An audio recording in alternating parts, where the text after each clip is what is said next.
Star Mahesh Babu మైనపు విగ్రహం Hyderabad AMB cinemas థియేటర్లో ఆవిష్కరించారు. బ్లాక్ సూట్ లో తయారు చేసిన ఈ బొమ్మ అందరినీ ఆకట్టుకుంటోంది.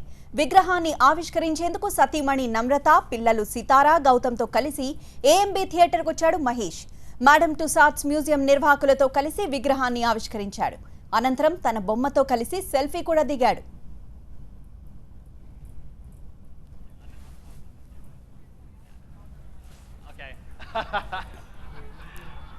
ఫేస్ డల్ గా ఉంది.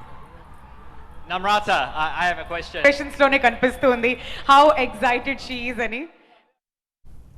కొన్ని నెలల క్రితం మహేష్ విగ్రహాన్ని సింగపూర్లోని మేడమ్ టుసాడ్స్ మ్యూజియంలో రూపొందించారు. అయితే ఎక్కడో సింగపూర్ మ్యూజియంలో విగ్రహం పెడితే ఇక్కడి నుంచి అక్కడకు వెళ్లి చూడడం అంటే అందరికీ కుదిరే పని కాదు. అందుకే మహేష్ అభిమానులు సహా తెలుగు ప్రజల సౌకర్యార్థం ఈ విగ్రహాన్ని హైదరాబాద్కు తీసుకొచ్చారు. ఇవాల్టి వరకు ఈ విగ్రహం ఇక్కడే ఉంటుంది. రేపు ఉదయం మళ్లీ దీన్ని సింగపూర్కి తీసుకెళ్తారని తెలుస్తోంది.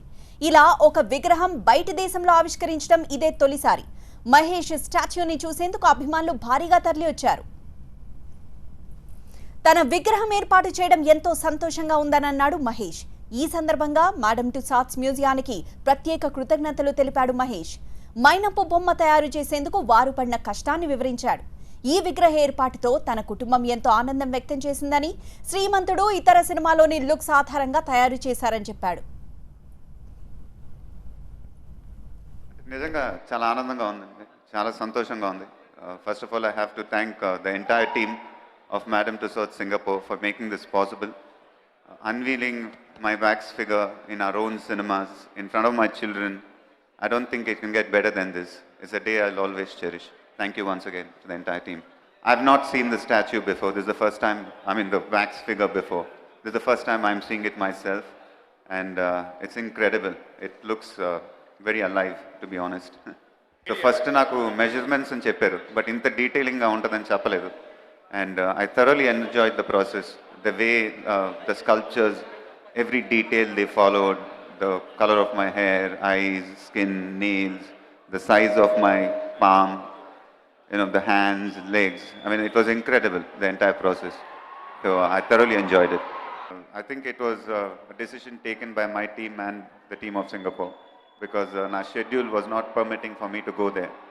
They were really kind enough to come here, and I'm not complaining. I think it's an honor for me that it's happened in my own city, in our own cinemas, and my children got to see it. So I'm really honored. So they all went with all my pictures and which looked good. So it was a lot of brainstorming happened that day, and it's finally like that. ఎవరైనా మైనపు విగ్రహాన్ని ఆవిష్కరించాలంటే ఆ మనిషికి కొలతలు తీసుకుంటారు. అంతేకాదు ఆ వ్యక్తికి సంబంధించిన హెయిర్ కలర్, కళ్ల రంగు వంటి వాటిలో ప్రత్యేక జాగ్రత్తలు తీసుకుంటారు. ప్రపంచవ్యాప్తంగా మేడమ్ టుసాడ్స్ కు సంబంధించిన మ్యూజియాలు 23 లొకేషన్స్ లో ఉన్నాయి. ప్రతి ఏటా వీటిని 1 కోటి మందికి పైగా సందర్శిస్తూ ఉంటారు. ఇక దక్షిణాదిన ప్రభాస్ తర్వాత మేడమ్ టుసాడ్స్ లో చోటు సంపాదించుకున్న రెండో హీరోగా మహేష్ రికార్డులకెక్కాడు. మొత్తానికి మహేష్ తో ఫోటో దిగిన వాళ్లు అచ్చం ఆయన్ను పోలి ఉన్న ఈ విగ్రహంతో ఎంచక్కా సెల్ఫీలు దిగచ్చు. కాకపోతే ఆ ఛాన్స్ ఇవాల్టి వరకే. ఇక మహేష్ మైనపు విగ్రహ విశేషాల్ని మా ప్రతినిధి తరుణ అందిస్తారు.